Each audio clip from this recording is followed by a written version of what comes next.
So law of attraction is the most common law people are often exposed to compared to other 12 universal laws. So if you're also not familiar with the 11 universal laws of the universe, I highly suggest you check out my playlist. And in this episode, I'm going to talk about the fourth universal law, the law of attraction. But first, hi guys, welcome to Creating Inner Shangri-La. My name is Pooja, and in this channel, we talk about self-development, self-growth, living a conscious and authentic life. So without any further ado, let's get started with the law of attraction.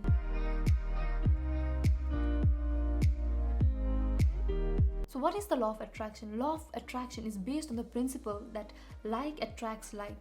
We learned through the law of vibration that everything in this universe is vibrating and it has frequency. Well, law of attraction further solidifies this principle because according to law of attraction, everyone attracts in their life based on the kind of vibration and frequency that they are putting out there in the universe. Law of attraction can simply be put as the ability to attract anything we want in our life in an external material form. It does not just apply to the positive thoughts, but it also applies to all the negative or limiting self-beliefs which we have in our mind. In fact, we have always been using this law without our knowledge unconsciously to get or attract whatever we want in our life. This universal law is working for or against us all the time on a subconscious level without our knowledge or comprehension. So now you may be wondering how to implement it then, right? As simple as the definition or the concept of law of attraction sounds, it needs a deep understanding or a proper comprehension to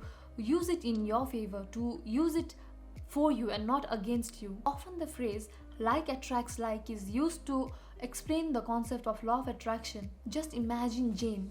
She has a very positive outlook towards life. She is adventurous, thankful, grateful, and she has a zest for life. How can you imagine her life 5 years down the line? You can clearly see her living an adventurous life and living the life of her dreams, right? Now imagine that something tragic happened in Jane's life. This turned her into a very bitter and a ungrateful person. She started complaining a lot and she became lazy. Now imagine how her life looks like. This is exactly what it means by like attracts like. I mean, a person who is always grateful, is always positive, shows gratitude for what he has in his life will only attract more things to be grateful for, right?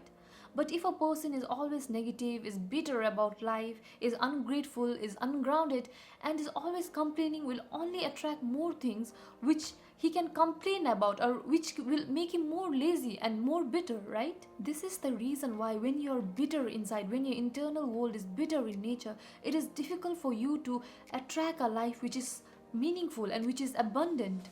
The universe responds or communicates to us through energy. It can't communicate or respond to the words we send out. It can only communicate or connect with us through energy and the emotions which we send out. The universe has no understanding of what you want more of, and even if you're using affirmations of love and abundance, but if you're not feeling those emotions inside, that's what you're going to get. You're not going to be abundant just because you say those affirmations. If you don't feel it, you're not going to get it in your life. You're not going to attract those emotions in your life. I'm sorry to say, but if you don't change the voices in your head and if you don't change your emotions, manifestations ain't gonna happen for you. So how do you change this in your favor? How do you put this situation around in your favor, right? So rather use this technique to align with the universal energy and to manifest your intentions. Firstly, ask your intentions to the universe, either verbally or by writing it down in a paper and release it to the universe. Secondly, believe in yourself and believe that whatever you have set your intentions is going to manifest in practicality. Example, if you want to manifest a soulmate, believe that that person is coming to your life and work on the thought process. Start becoming the person you're trying to attract in your life and do the inner work. You need to get rid of your limiting belief and bring in emotions in your life that aligns with your intention. Thirdly, if you want to receive the intentions that you have set out to the universe, you need to be in alignment with that reality and you need to create that vibrational match. You need to take active action, and if you're trying to manifest someone who works out, who is ambitious and who has a zest for life, then you need to be that person as well. You need to take active action to be that person in order to receive a soulmate like that in your life. This way, you become a vibrational match to your intention and you are in alignment, thereby making it more easy for you to manifest those things in your life. So, you see, nothing is off limits if you truly desire something in your life. No one in the past would have ever dreamed of flying if Wright brothers did not have that dream or intention to fly. No one would have imagined of talking with someone who was miles away if someone had not thought of inventing telephones. It all created or started with a thought, right? With an intention.